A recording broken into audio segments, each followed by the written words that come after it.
Very much. Okay, now we move to the Otautahi-Christchurch District Greenhouse Gas Emissions Tracker. So we have Kevin here to talk about that. Can I just check are you planning to have a break? I was about to finish my sentence and say, and after this one, we will have a short break.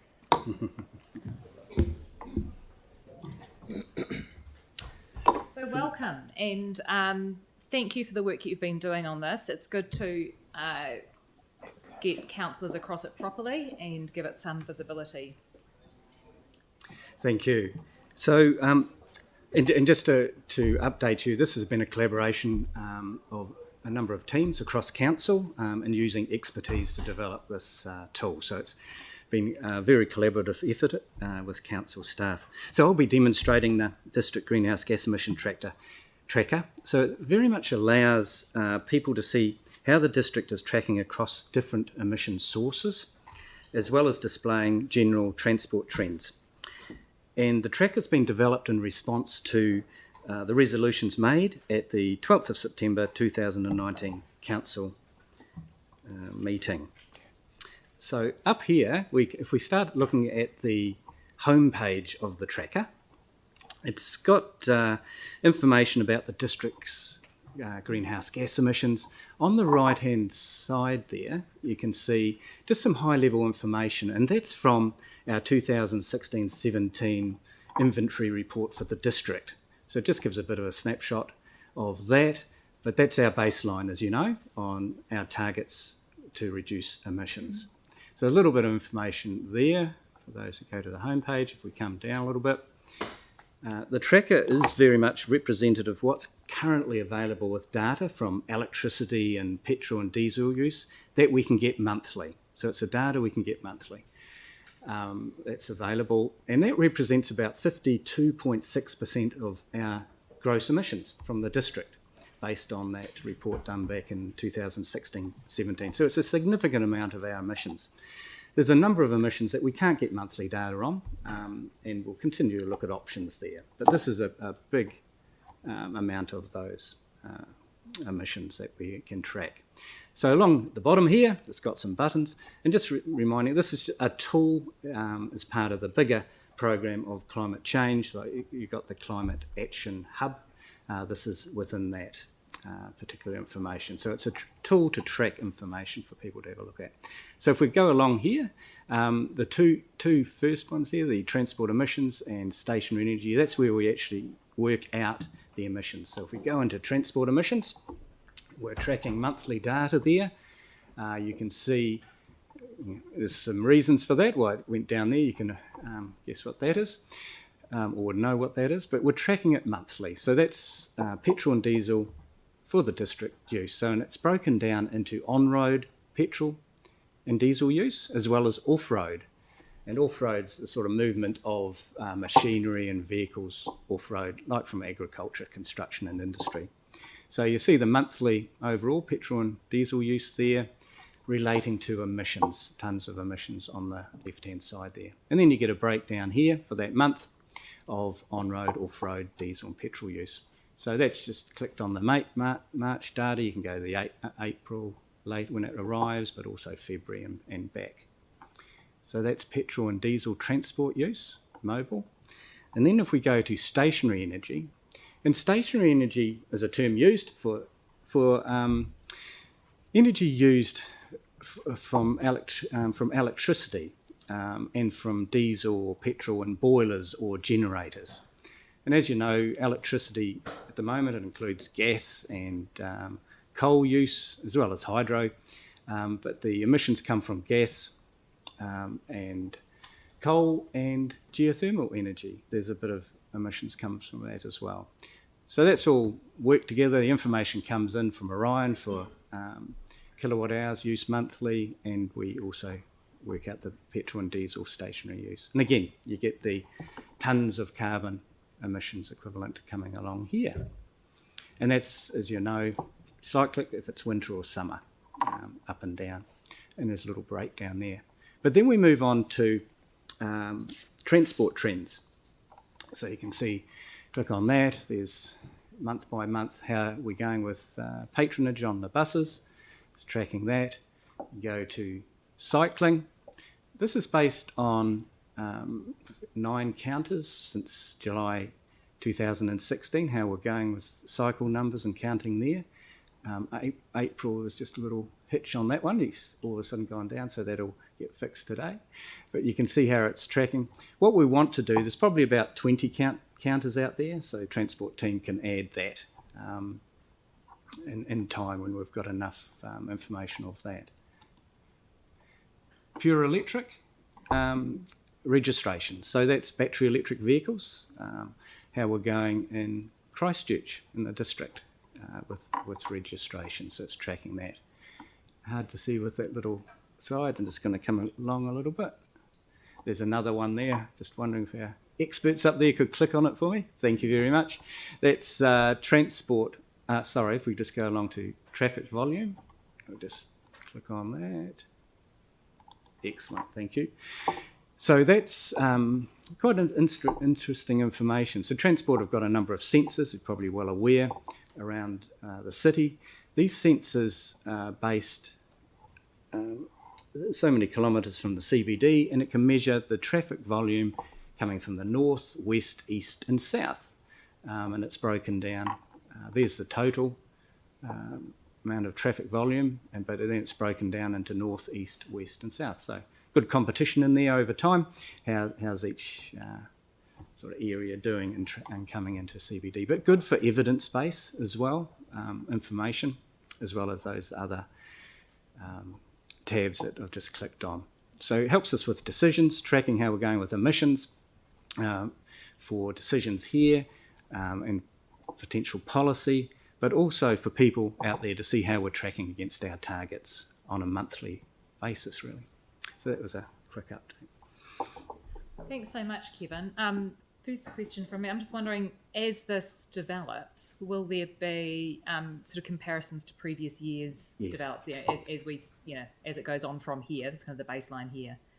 Absolutely. So we have discussions around that and how we can demonstrate that too on a site, because you can look at this on your phone or you can look at it on your computer or a big screen out there as a plan too. So yes, stage 2, we can look at that, but also other things we can monitor with trends. Yeah. And the electric vehicle one, while you're measuring the new registrations, yes.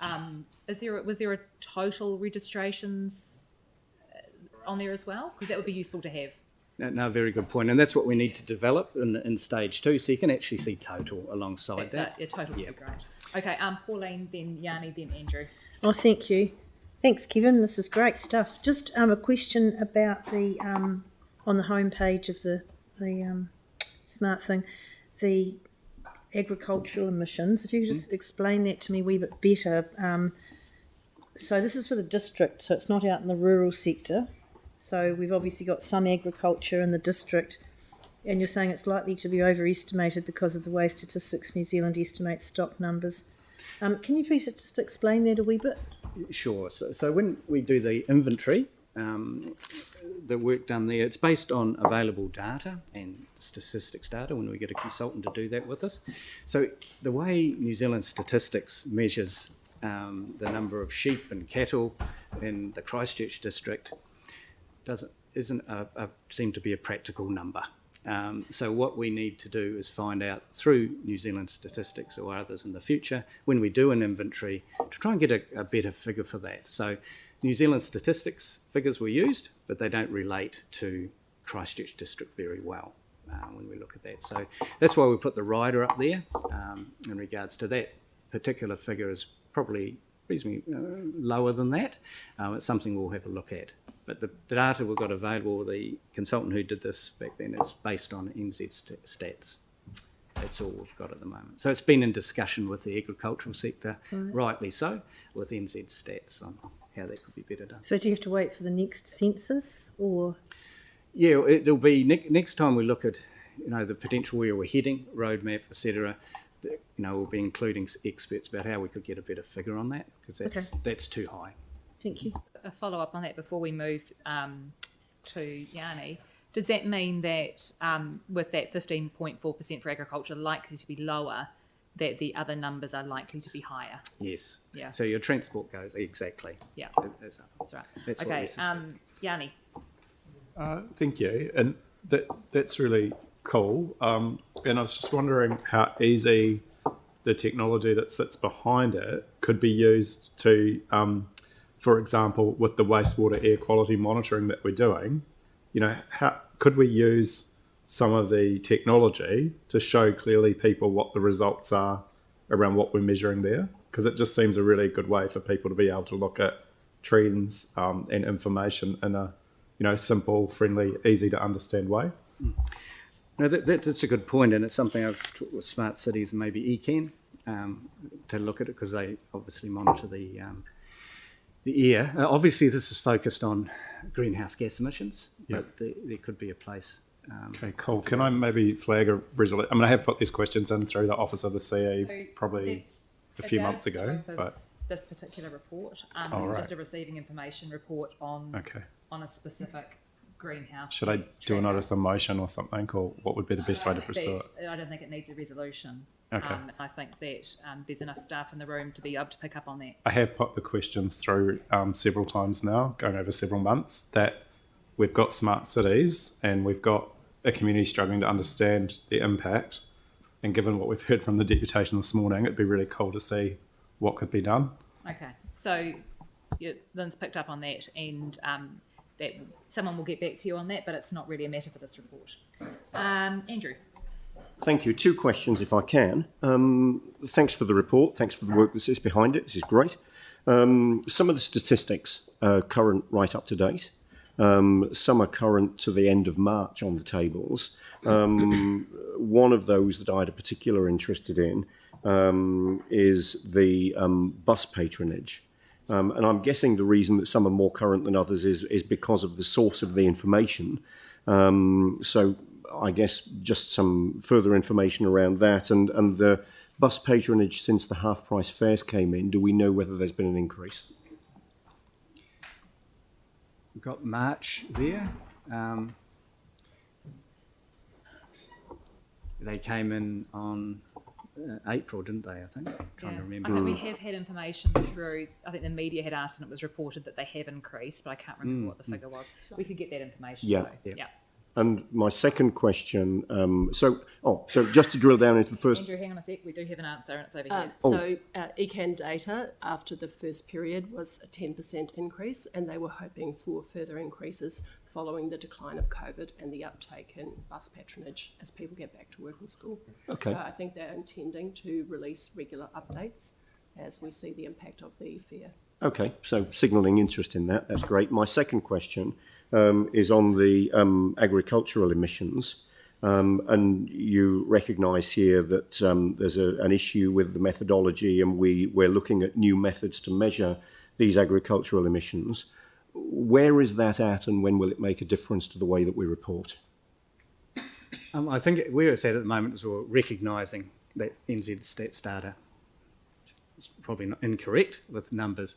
So it is an ongoing discussion, but we're probably not doing an inventory for a few years yet because that's static. Our concentration has been on what can we do so people, including in here, staff, can monitor how we're tracking, like monthly. Because the district inventory, we did 2 of those, and it's really good as a snapshot, but it's historic and many years ago. I think we were heading, in a lot of organisations are getting that more monthly type data or 6 monthly data. So it is something that will be followed up in the future, definitely. Great, thank you. Thank you. And we're going to move next to Jimmy, then Phil, then Aaron. Okay, one question regarding, thank you for the presentation, very good. Regarding to traffic warrant, you particularly mentioned at the moment separate 4 different areas, but whether can be the further breakdown to each ward or not, or each community board or not. The traffic warrant. Sorry, I couldn't hear. So Jimmy, are you Yes. are you asking if some of the data can be broken down into? Yeah. ward That's right. areas That's a and things? particular the traffic warrant. The No, officer mentioned, or they have a north, west, the south, and the east. yes. Whether can break down or not. Good question. It's very hard to get more granular data, and particularly monthly. One area we are looking at through Otautahi, NZTA, they're looking at maybe battery electric vehicles in areas, which will be quite interesting, I think, for the district. Yeah, based on their registrations, yeah. Yeah, so we can look at those sorts of things. So this is stage one. We'll be looking at stage two and what potentially we can add to it. That's great, thank you. Okay, thank you. Phil. Thank you. Yeah, thanks, Sarah. This is a great report. This is very good. And once it gets up and going with history, it will only get better. I look at things like this and think there's a hell of a lot of work you guys are doing here. How much time, is there a lot of people that are kept busy supplying this stuff every month? Or just give me a wee breakdown on that. And I heard you the word consultants. Are we farming much of it out, or are we doing most of it in-house, please? No, two very good questions. No, we're not farming it out. This is what I've been very happy about in regards to this project. It's used the expertise within council and staff where we've met. And the process here is to automate it with current available information. So there's no one plugging in lots of data here. It's getting the information from what we have here and within council and external providers. So no consultants involved in this one, staff expertise to develop it. And now it's developed into a system we can add to it. I think where the consultants came in, Phil, is that we used to get consultants to do the big sort of retrospective citywide emissions thing, and that was quite expensive and time consuming, and we're not doing that now. No, thanks very much. Yeah. Thank you. Aaron. Yeah, a couple of questions. One is, can you go back to the bus data? Mm-hmm. It's a bit of a follow-on from Andrew's, but just looking at that has got April last year, which is 50,000 higher than April this year, looking at that data. So March. Your COVID's been around 2 years. We don't have April this year. But but I mean, because you got to look at month by month, but also annually as well. We must have goals. And with the bus one, because there's a magic number if we're inspiring people to get on the bus, that you need a percentage of people on the bus for the carbon footprint of the bus to be lower than people using private transport. And it would be good to have that number in there so people use it as a target to go, if we get that many people on, it'll be how many? Well, it depends on which numbers you look at. 6.8 was the most common I've seen, but let's say it's 5 or 6 or 3. But it'll be good to have that number, and then how many kilometres the buses are doing that do cover that. I think with the tracker, it's reasonably high level for the public to see, so we can track it. What we'll be doing is in behind that is getting those yearly figures, and so we've got evidence-based data in behind it. It's that balance to make it simple on a phone and screen for both the public and ourselves. But we've got data in behind that. And then on your electricity one, can you go back to that? Because I've always had a beef with the way we measure our electricity, and there's a contradiction that across the road we've got Christchurch NZ selling us as a business destination. One of the sale points in a modern green economy is our energy's renewable. It's hydro mainly in the South Island, and the majority of New Zealand's electricity is hydro from the South Island, and we're only 20% of the population. So almost, because I've never seen any evidence to say that we get much electricity ever from the North Island that's made by the coal and the other dirty forms of electricity. So it's a little misleading, because I think we're in a lot better shape down here for the electricity, but I know because who we buy off and they produce somewhere else, that we kind of get tarred with their brush. But that's... Yeah, the way we, following the standard to measure our emissions in the South Island and North Island, we've got to use the One New Zealand emission factor for electricity and transmission factor. So the rules are, if we want to call it that, for any organisation looking at our emissions from electricity, we use the One New Zealand factor. So if we have, if we're more hydro than the North Island, that's good. But we've got to use the one emission factor at the moment, and we do actually at times we have take electricity from the north with gas and coal. Yeah, For peaking. Can we get those stats? Because on the MB numbers, it would be very surprising if the electricity was ever coming the other way. But I've heard that it does, but it'd be good to know, is it 3 hours a year? Is it 30 days a year? I mean, I've got no idea. And how many kilowatts come across at the time? Because it wouldn't come much past Blenheim. It'd be interesting to know. But also, I think you need to note that just because a source like sun or water might be renewable doesn't mean that it's zero emission.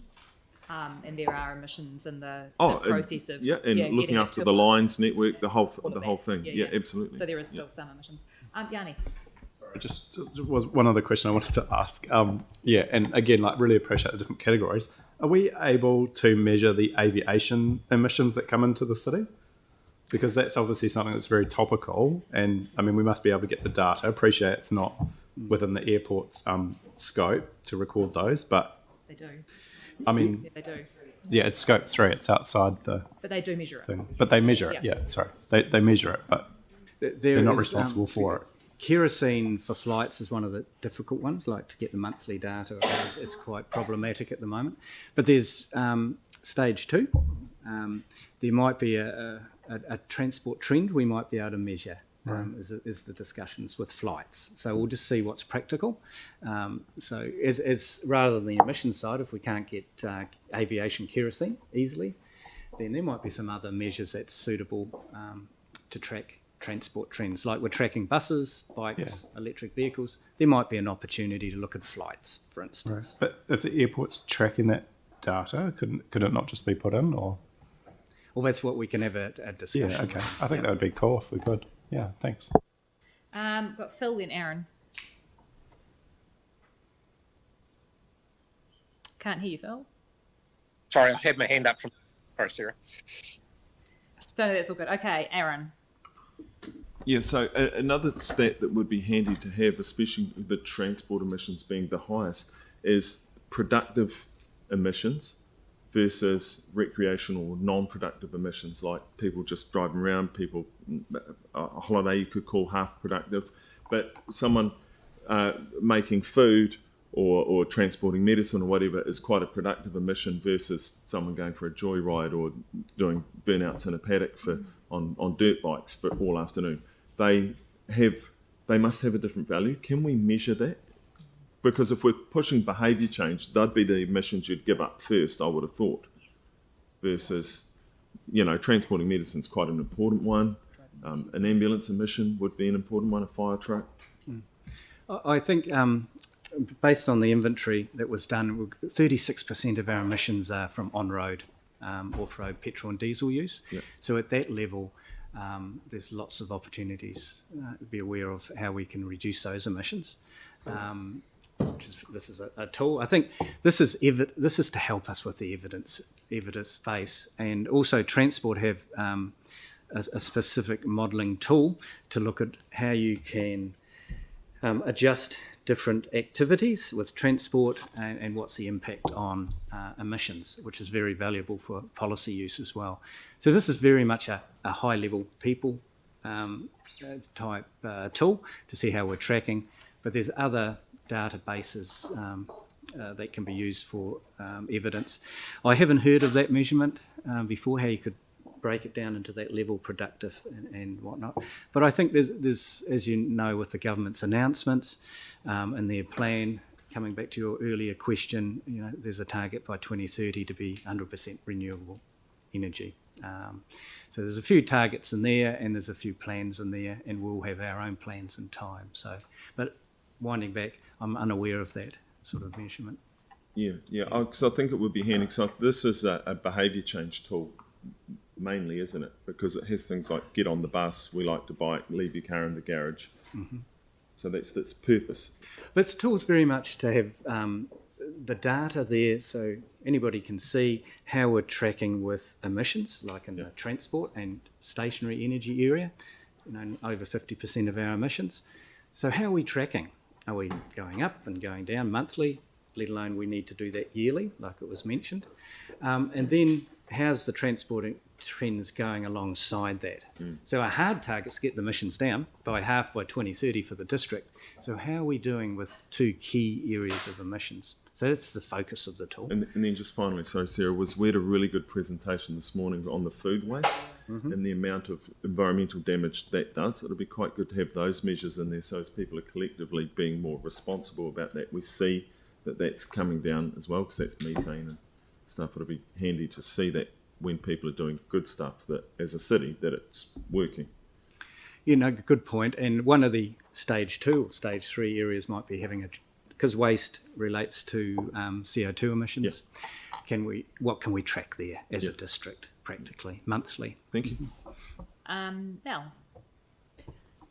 For electric vehicles and their energy emissions with electricity, that would be recorded under the stationary energy emissions, would it? Yes, that's correct. So we'd expect, I guess, to see that be increasing as the other one decreases. If, as the electric vehicles increase. Yes, you expect it, exactly. What would be interesting is to actually see the emissions per, like for buses, for instance, the emissions per person on the bus as the bus fleet turns into electric versus being petrol or diesel driven. That kind of information, is that kind of, would that be possible? In regards to emissions per bus? So you would expect that as the number of buses that are electric increases, that the emissions per passenger would decrease, especially if we get more people onto the buses. So it would be interesting to be able to track that kind of, it's more detailed, but... Yeah, no, that's very good question. I suppose it's the balance, because it's how we track it on this tool. So it's easy on the phone and on the screen, I suppose. So there's good measures like that could be done, but it might be off this tool. It might be somewhere else I think, for policy. And one of the things that we should do is if people have ideas of things, information that they'd like included, things that they'd like to get staff to look at for maybe stage 2 or stage 3, other bits of information, even on the bus one, it might just mention that, in the blurb at the top, it could start by mentioning that ECAN are gradually also transitioning their buses to electric, and currently they have 10% of the fleet, or just something as simple as that as we start, and get more accurate over time. But if people could feed those through to you via the Office of the CE, like normal, then I think that would be really useful. It would be very helpful. And also just a reminder, man, with the Climate Action Hub that our comms team are doing, where we couldn't put this on there, and it's good data like that, it could be links to that data source, maybe. That's a really good idea. But yes, please, that would be great, any of these ideas. So I think we will bring that one to a close now. Thank you so much, Kevin. I know you've put a huge amount into this. It's not easy, and but it's so valuable. Do I have a mover for this? Mel and Pauline. Any debate? Sorry, can I just move that we add a note around the request around aviation emissions? Well, no, we're just going to feed those through. I mean, there's a range of things, and Kevin said that it's cool. So it'll be recorded in the minutes. Yeah, in there. Yeah. I just like to just reiterate the thanks and just say it's really important. This has taken a while to put together, but it's something that we've asked for when we first set our targets, because you can't just set targets and then not track and see how you're going. And so having a useful set of indicators rather than just a simple, overall tonnage, if you like, means that we can really track how we're going in a key number of areas. And it's often said that you value what you measure, not the other way around. And now that we are measuring and making that public, it's going to make it much easier for us to have that conversation with our community about how we're tracking. Phil, is your hand up for debate? Yes, please. I just chit-chat. Yeah, thanks, Sarah. I agree with you. One of the things is that the price of petrol and diesel's gone through the roof, and there's nothing more of an incentive for people to change the way they power their vehicles than cost.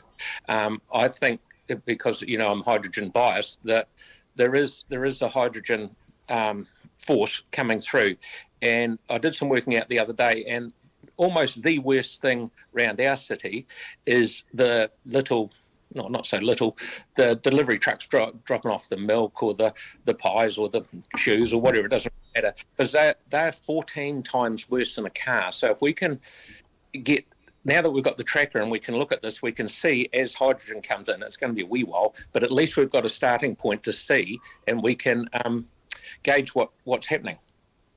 That's great. Thank you for that. Anyone else? No, in that case, I'll put the motion. All those in favour, please say aye. Aye. Anyone against? No, I declare that carried. And now we will move to a 15-minute break. So make that 11:35. We'll be back here.